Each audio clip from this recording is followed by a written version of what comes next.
12월 17일 마태복음 10장 40절로 42절 말씀을 가지고 사랑의 부메랑이라는 제목으로 함께 말씀을 나누겠습니다. 여러분 잘 아시는 것처럼 호주 원주민들이 사냥 도구로 사용하는 부메랑이 있습니다. 근데 이 부메랑은 사냥 이외에도 놀이라든가 게임을 하기 위해서 사용되어졌다고 합니다. 특별히 적을 공격하거나 야생 동물을 잡기 위한 부메랑은 다시 돌아오지 않습니다. 그러니까 목표를 타겟해야 되기 때문에 그냥 그 자리에서 타격을 하고 멈춰버려요.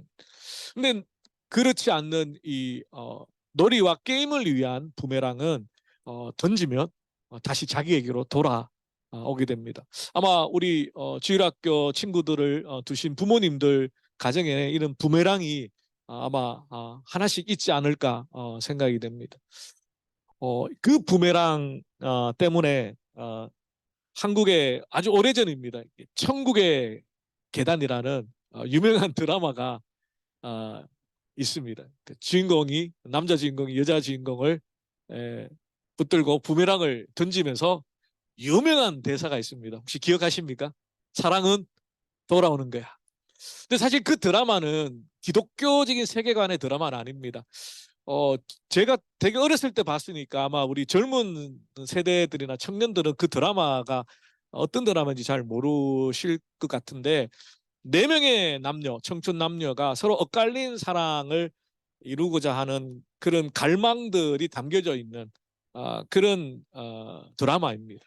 그리고 마지막 그 남자 주인공이 여자 주인공을 만났을 때는 이제 눈이 이제 어두워졌죠. 시각을 잃어버리는 그런 안타까운 결말을 맞이하지만 아무튼 그 드라마가 인기가 많았고 그 중에 그 주인공의 대사가 한참 동안 지금까지도 패러디가 되고 있습니다. 근데 저는 그 대사가 그 드라마에 나오는 대사가 예수님께서 혹은 하나님께서 우리에게 약속해 주신 오늘 본문의 말씀처럼 하나님께서 갚아주신다. 작은 소자에게 물 한 그릇 떠준 것까지도 하나님께서 지켜보고 계셨다가 갚아주신다. 상을 주시겠다 하는 말씀과 좀 관련이 있는 것 같아요. 우리가 누군가를 사랑하고 누군가를 섬기고 누군가를 환대하고 영접하는 것이 때로는 별 의미가 없거나 아무런 내게 유익이 없거나 그냥 다 흩어지는 것처럼 보이지만, 살아계신 하나님께서 우리가 선한 마음을 가지고 사랑의 마음으로 섬긴 그 모든 것들에 대한 보상을 반드시 해 주시겠다는 약속의 말씀이 사랑은 돌아오는 거예요. 내가 뿌린 그 사랑의 씨앗들이 반드시 열매를 맺어 돌아온다라는 그 주님의 말씀과 좀 맥이 닿는 것 같아서 말씀을 드렸습니다. 오늘 우리는 연말 연시를 맞이해서 분주하고 또 사랑하는 가족이나 또 친구들에게 선물을 준비하고 또 예수님 오신 날을 우리가 기억하면서 또 축하하고 이런 분위기 속에서 주님께서 우리에게 바라시는 낯선 자를 향한 환대, 또 소외된 자들을 향한 관심, 이런 것들이 작은 친절이 우리에게 필요하다라고 오늘 말씀하시는 것 같습니다. 이런 분주한 연말 가운데서도 우리의 사랑이 필요한 자들을 향한 관심이 있기를 원하면서 함께 말씀을 묵상하도록 하겠습니다. 구약 성경에는 낯선 나그네를 영접하는 장면이 등장합니다. 예를 들면 창세기 18장 19장에 보면 아브라함과 롯이 나그네들을 영접합니다. 사실은 하나님이 보내신 천사들이었죠. 그들은 천사인 줄 알지 못하고 나그네를 대접했습니다. 그것은 아브라함 시대의 고대 근동의 일종의 관습이었고요. 요즘 말로 말하면 국룰이었습니다. 국룰. 광야 생활과 나그네 생활을 하는 그들에게 있어서, 유목민들에게 있어서 낯선 나그네, 길을 잃어버려서 헤매는 나그네를 영접하고 환대하고 돌보는 것은 암묵적인 그런 룰이었다고 말합니다. 실제로 최소한 3일 이상은 그 나그네를 영접하고 그들을 잘 섬겨서 돌려보내는 이것이 그 유목민들에게 있어서 아주 중요한 생명을 보장하는 상호적인 계약이라고 할 수 있습니다. 근데 이것은 단순히 창세기 때만 있었던 게 아니라 신약 시대의 예루살렘에게도 적용이 됩니다. 여러분 잘 아시는 것처럼 이스라엘 백성들은 1년에 3번 이상 반드시 예루살렘 성전에 올라와 하나님 앞에 제사를 드려야 했습니다. 그러다 보니까 저 갈릴리아스나 유대 광야에서나 뭐 베들레헴에서나 그러기에 살고 있는 사람들이 예루살렘에 올라오면 그 예루살렘에는 뭐 여관업이나 이런 것들이 성행하지 않으니까 잠을 자고 또 유월절을 지키고 절기를 지키는데 어려움들이 있습니다. 그런데 예루살렘에 사는 사람들에게 한 가지 법칙이 있었습니다. 자신의 집에 남는 방을 그 나그네들에게 내어주는 것. 그래서 집 앞에 흰 수건을 걸어 놓으면 우리 집에 빈 방이 있으니까 언제든지 와서 머물러도 됩니다. 라는 뜻이라고 말합니다.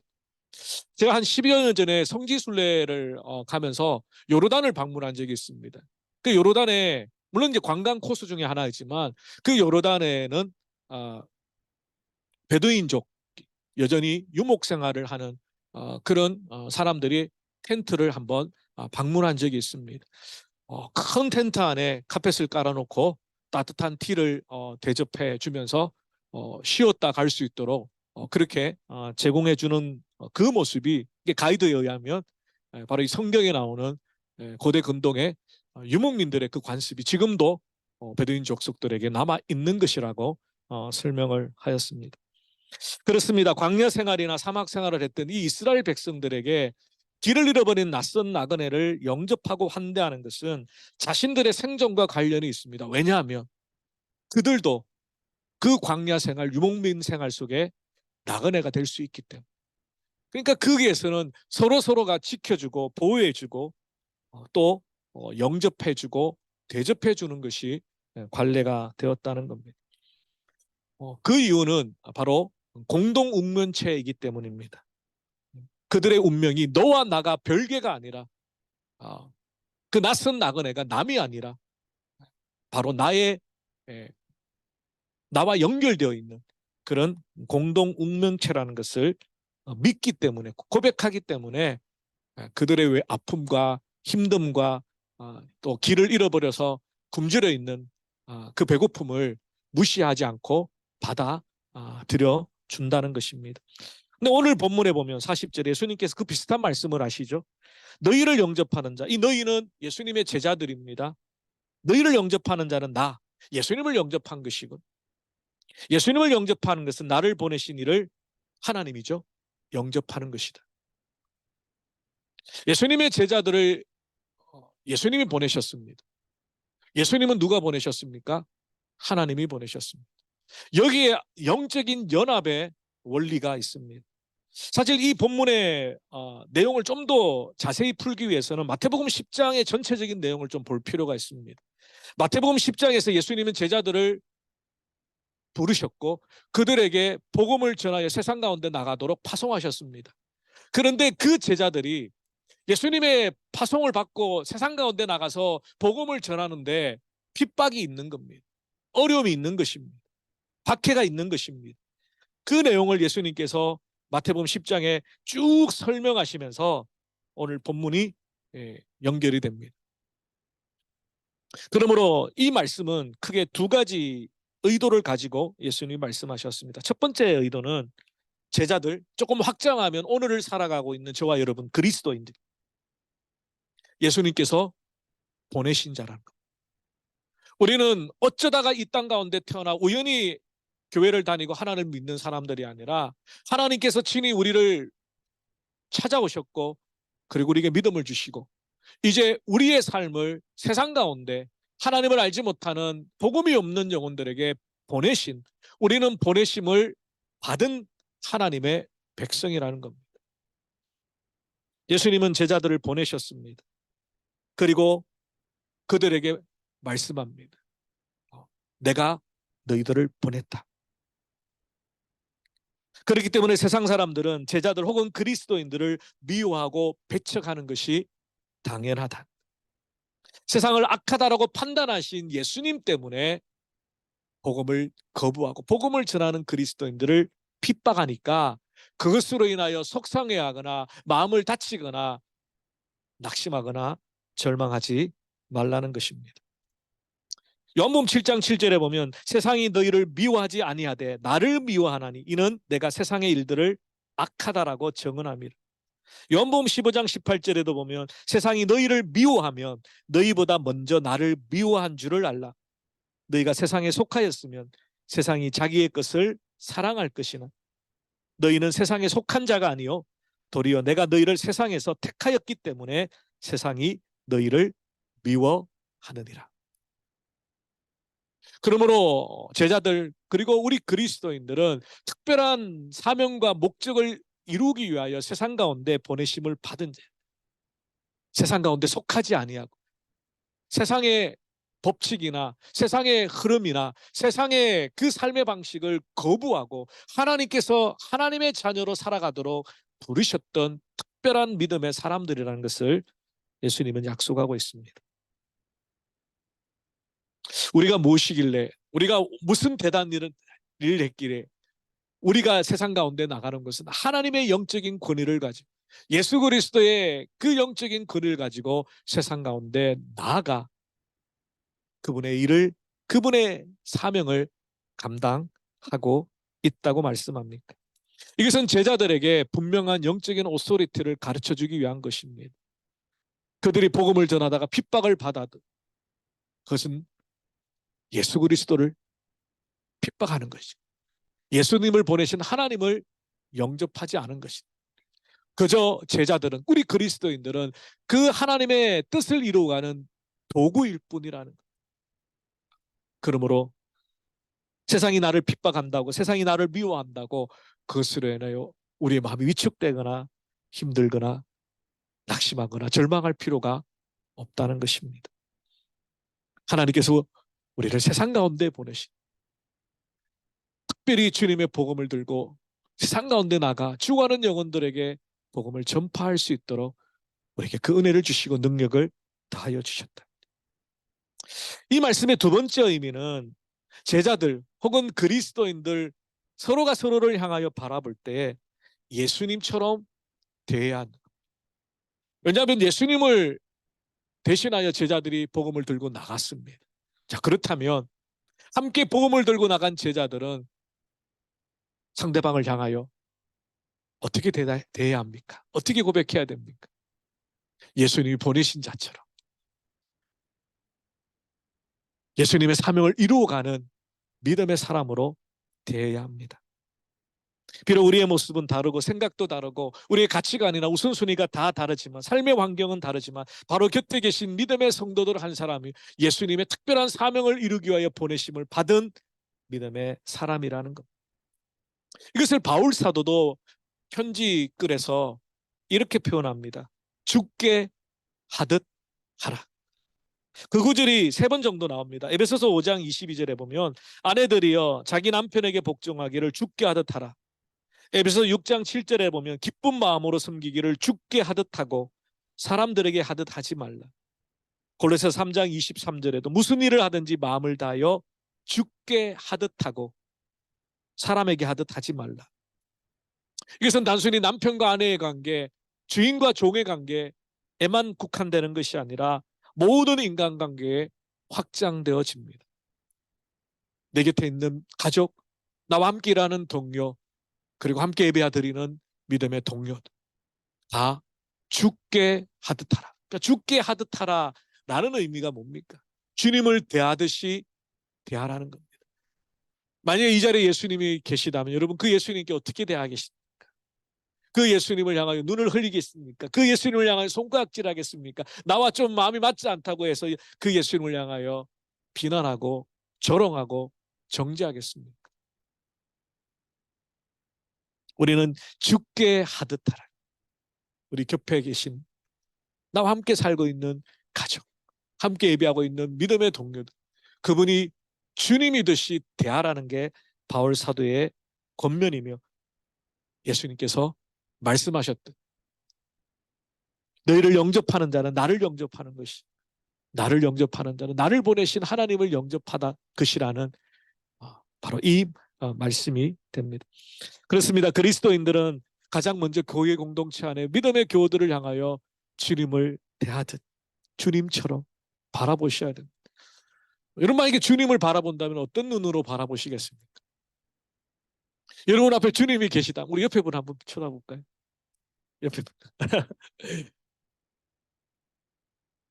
옆에 분이 내가 사랑하는, 나를 사랑하셔서 십자가에 죽어주신 바로 그 주님이다라고 생각한다면 우리의 태도와 우리의 눈빛과 우리의 말투가 달라지겠죠. 그런데 성경 그렇게 말씀합니다. 죽게 하듯 하라. 그냥 사람들에게 대하는 것처럼 나와 다르고 내 생각과 다르고 나와 좀 안 맞고 그럼에도 불구하고 주님처럼 대하라. 나를 사랑하셔서 자신을 내어주신 주님을 바라보듯 하라. 예수님은 누군가를 영접하고 환대하는 것에 대해서 보상을 약속하셨습니다. 41절 이하에 보면 선지자의 이름으로 선지자를 영접하는 자에게 그러니까 선지자와 의인 그리고 제자, 이렇게 세 가지 키워드로 반복되는 패턴으로 구절이 이어졌습니다. 여러분, 선지자라는 것은 구약의 대표적인 하나님의 말씀을 전하는 자죠. 의인은 여러분 잘 아는 그 시편이나 잠언에 나오는 하나님의 말씀을 쫓아 살아가는 믿음의 사람들을 대표하는 것이 바로 의인입니다. 그리고 신약에서 대표적인 단어는 예수님의 제자. 근데 여기에는 똑같은 패턴이 있죠. 선지자의 이름으로, 의인의 이름으로, 제자의 이름으로. 과연 이 이름으로라는 구절의 의미가 무엇일까요? 이것은 뭐뭐 때문이라는 뜻입니다. 선지자이기 때문에, 의인이기 때문에, 제자이기 때문에. 어떤 사람이 선지자라면 선지자로 영접할 때에 선지자의 상급을 주시고, 의인을 의인으로 영접할 때에 의인의 상급을 주시고, 제자를 제자로 영접할 때에 상을 주시겠다는 겁니다. 여기서 소자는 문자적으로는 작다, 적다, 짧다 뭐 그런 의미를 가지고 있지만 우리의 공동체 가운데 혹은 우리의 사회 가운데 누구나 무시해도 될 만한 그런 사람, 우리의 사랑과 관심이 없어도 누구 하나 비난하지 않는 정말 무시해도 되는 그런 소자. 예수님 당시에는 뭐 어린아이이기도 하고요. 또 그 당시에는 남성 위주의 사회였기 때문에 여인이기도 하고, 워낙 율법주의가 강했던 시대였기 때문에 성경의 율법을 따라 죄인이라고 판단되어진 정죄받은 사람들, 그들은 하찮을 것도 없는 보잘것도 없는 사람들. 그런데 그 소자를 어떻게 대한다고요? 제자처럼. 그 제자가 어떤 제자입니까? 40절 말씀처럼 예수님이 보내신 제자. 하나님이 예수님을 보내시고 예수님이 제자들을 보내셨다. 그 소자가 사회적으로 또 혹은 그 공동체적으로 아무 볼품이 없고 무시해도 되고 관심을 아예 안 줘도 되는 그런 자를 어떻게 대한다고요? 주님이 보내신 제자처럼 대한다. 그럴 때에 그 사람에게 작은 물 한 잔 준 것도 하나님께서 갚아주시겠다라고 말씀합니다. 결국 모든 사람들을 예수님처럼 대하는 것과 같은 의미를 담고 있습니다. 세상에는 볼품없고 무가치한 것처럼 보이는 소자를 예수님처럼 존귀히 여기고 예수님이 보내신 제자처럼 귀히 여길 때에 그때 하나님께서 그 모든 것을 갚아주신다는 것입니다. 백석대학교의 류호준 교수님이 쓰신 일상 하나님 만나기라는 책에 보면 사랑의 우유 한 컵이라는 한 대목이 있습니다. 그 대목의 이야기를 제가 잠깐 소개해 드리겠습니다. 아주 가난한 소년이 있었다고 합니다. 이 소년은 너무 가난해서 이 집 저 집 다니면서 물건을 팔면서 겨우 공부를 하고 있었던 그런 소년이었습니다. 하루는 물건도 제대로 팔리지 않아서 너무 배가 고파서 아무 집이나 문을 두드려서 좀 구걸을 하려고 문을 두드렸는데 공교롭게도 소녀가 문을 열고 나오는 거예요. 그러니까 차마 자존심이 있어서 배가 고프니까 밥을 좀 달라고 말하기는 좀 그래서 목이 마르니까 물 한 잔 주세요라고 요청을 했습니다. 그 소녀는 친절하게 그 소년을 집으로 어, 모시고 우유 한 컵을 내어 주었다고 합니다. 우유를 다 마시고 그 소년이 그 소녀에게 물었습니다. 제가 우유 한 컵의 값을 좀 지불하고 싶은데 딱 10센트가 있는 그 돈을 들고 있었기 때문에 소녀는 그거라도 우유값을 치르려고 했습니다. 근데 그 소녀가 대답하기를 저희 어머님께서 친절을 베풀고 나서 어떤 대가도 받지 말라고 하셨습니다. 그냥 가셔도 됩니다. 그렇게 이야기를 했다고 합니다. 그리고 나서 10년이 지나고 난 뒤에 이 소녀는 희귀병에 걸리게 됩니다. 그리고 작은 병원을 갔더니 여기서는 감당이 안 되니까 더 큰 병원으로 가라. 그래서 큰 병원으로 갔더니 워낙 희귀병이다 보니까 의사들이 여러 명이 협진을 하여서 그 병을 치료하기 위해서 모였습니다. 그러니까 이쪽 병원, 저쪽 병원, 유명하다는 실력 있는 의사들이 다 모여서 그 여인을, 그 소녀를 이제 치료하기 시작을 했습니다. 그런데 그때 의사 중에 한 명이 그 여인을 알아보게 됩니다. 왠지 낯이 익어서 자세히 봤더니 바로 10년 전에 자기에게 우유 한 컵을 주었던 바로 그 소녀였던 겁니다. 그래서 최선을 다해서 의사들이 함께 모여 그 희귀병을 끝내 고쳐주었습니다.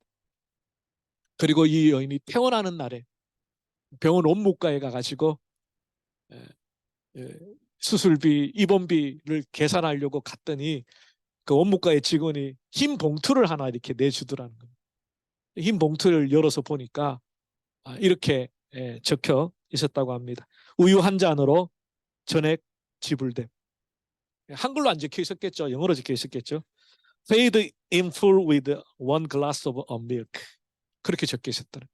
그래서 그걸 보고 깜짝 놀라가 이게 무슨 말인가 수소문을 했더니 10년 전에 자기가 우유 한 컵을 주었던 그 소년이 바로 자기를 치료해 준 의사 중에 한 명이었다는 겁니다.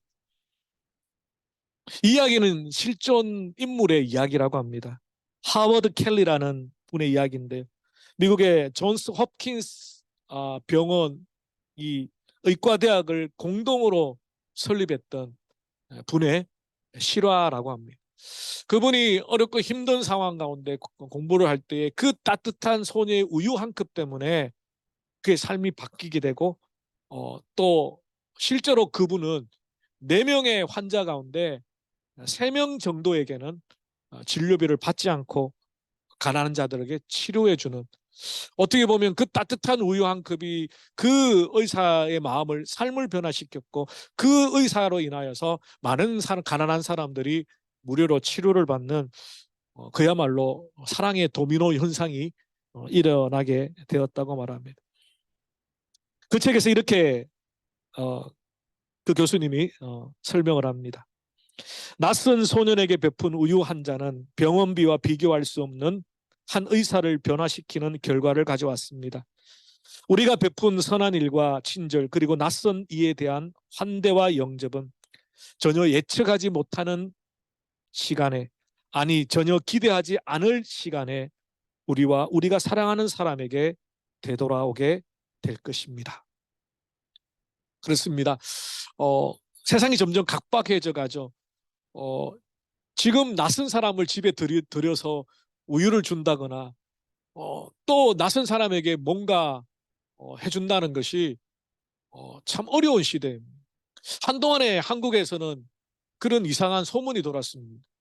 어떤 할머니가 길을 안내해 달라고 다가오면 조심해라. 여러분 들어보셨어요? 처음 들으셨어요? 사실은 그 할머니를 이용해서 인신매매단이 본고에 끌고 간다. 이런 소문도 있었고요. 또 요즘에는 워낙 낯선 사람들, 잘 모르는 사람들 워낙 숭숭한 일들이 많으니까 정말 세상이 점점 각박해져 갔습니다. 낯선 이에게 환대를 하고 도움을 구하는 자에게 정말 선한 마음으로 도움을 베풀어 주기도 두려운 그런 시대에 우리가 살고 있습니다. 그럼에도 불구하고 하나님께서 우리에게, 성령께서, 주님께서 우리에게 말씀하신 냉수 한 그릇이라도 나누고 베푸는 그것을 하나님께서 보시고 갚아 주신다고 말씀합니다. 제가 대학교 입학하자마자, 그러니까 대학교 입학하자마자가 아니죠. 합격 통보를 받자마자 12월 마지막 주간에 형제들 5명 제주도에 무전여행을, 거지 전도라고 그러죠. 아무런 숙박이나 이런 것 없이 그냥 이제 걸어서 복음을 전하기 위해서 또 무전여행을 하기 위해서 그렇게 갔습니다. 근데 가는 곳마다 그 당시에는 교회에 가서 기도하러 왔습니다. 그러면 이제 기도실을 내줘요. 그게 이제 하룻밤 묵고 가도록 하는 배려. 근데 서귀포에 갔는 어떤 큰 교회를 갔는데 그 교회 목사님이 딱 그러시더라고요. 최소한 일주일 전에 미리 알려줘야지. 갑자기 오면 어떡하냐고. 막 이렇게 혼을 내시더라고요. 그래서 그때 저희들 원칙이 있습니다. 안 된다. 그러면 웃으면서 아유 감사합니다. 그러고 나오는 것. 그리고 나서 그 서귀포에 조금 작은 교회를 갔는데 그 교회 목사님은 저희들을 환대해 주셨습니다. 어서 오라고. 예, 그리고 그 부설 유치원을 내어주면서 여기서 자고 가라고. 그리고 아침에는 밥을 이렇게 챙겨주시고 그 다음에는 용돈을 또 만 원씩 주시더라고. 사실 그 용돈 만 원씩 때문에 무전여행의 룰이 깨져버렸죠. 원래는 걸어가기로 했는데 사람이 돈이 생기니까 마음이 편안해져서 버스를 타고 가자고 의견이 모아져가지고 그래서 결국 무전여행을 끝까지는 못했습니다. 그 만 원 때문에. 저는 그게 너무너무 고마웠어요.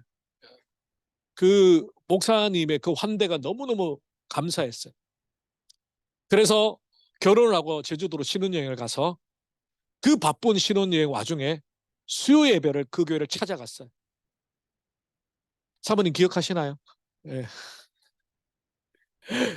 수요 예배를 갔습니다.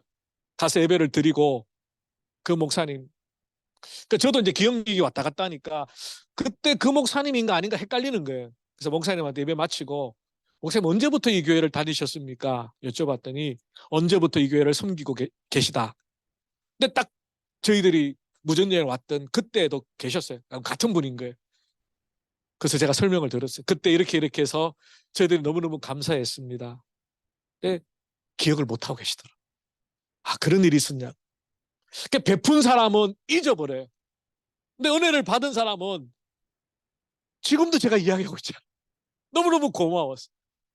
그리고 그 이후로 저도 누군가에게 나누고 베푸는 것에 대해서 인색하지 말자.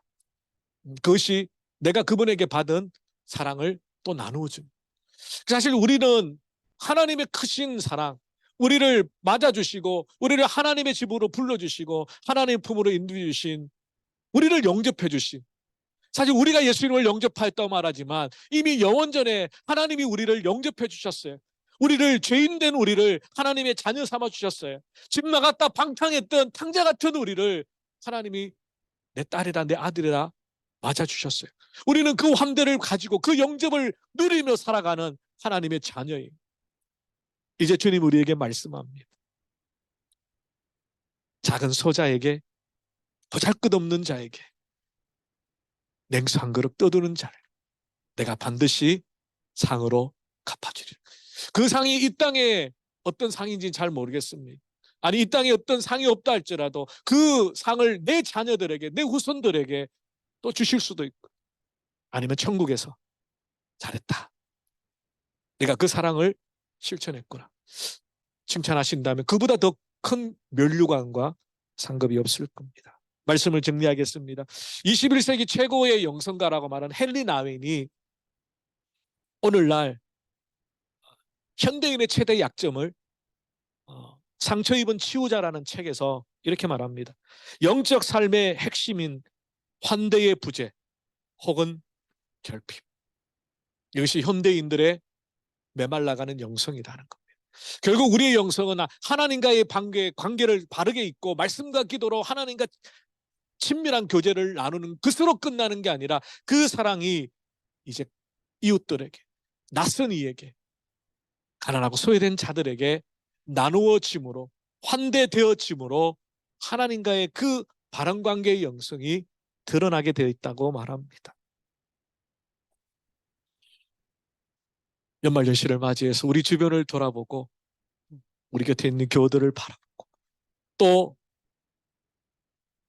상처 있고 힘든 믿음의 자녀들이 없는지 돌아보면서 주께서 우리를 영접하셨던 것처럼 우리도 그들을 영접하고 내 작은 것 하나로 사랑과 호의를 베풀어 줌으로 결국 이 사랑이 우리에게 부메랑과 같이 다시 돌아오는, 그리고 하나님이 약속하신 그 상을 우리에게 풍성하게 누려지는 그런 축복이 있기를 주님의 이름으로 축원합니다. 기도하겠습니다. 주님 감사합니다. 우리를 영접해 주시고 또 우리를 세상 가운데 그 사랑을 실천하도록 파송해 주셨는데 세상이 악하다는 이유로, 세상이 분주하다는 이유로, 우리가 힘들다는 이유로 점점 우리의 나눔과 베품이 닫혀져 가고 있지는 않습니까? 연말연시를 맞이해서 세상 가운데 사랑이 굶주린 많은 영혼들을 향하여 주님의 사랑을 작게나마 나누고 실천하는, 그래서 이 사랑의 부메랑이 다시 우리에게로, 우리의 공동체로, 우리의 가족에게로 돌아오며 주님이 약속하신 말씀처럼 작은 소자에게 행한 냉수 한 그릇까지 갚아주시는 하나님의 축복을 누리기를 원합니다. 주께서 우리에게 주신 그 크신 사랑이 우리에게서 끝나는 것이 아니라 우리를 통하여 축복의 통로로 흘러넘치게 하여 주시옵소서. 감사하고 우리 주 예수 그리스도 이름으로 기도 올리옵나이다. 아멘. 우리 다 일어나셔서 찬송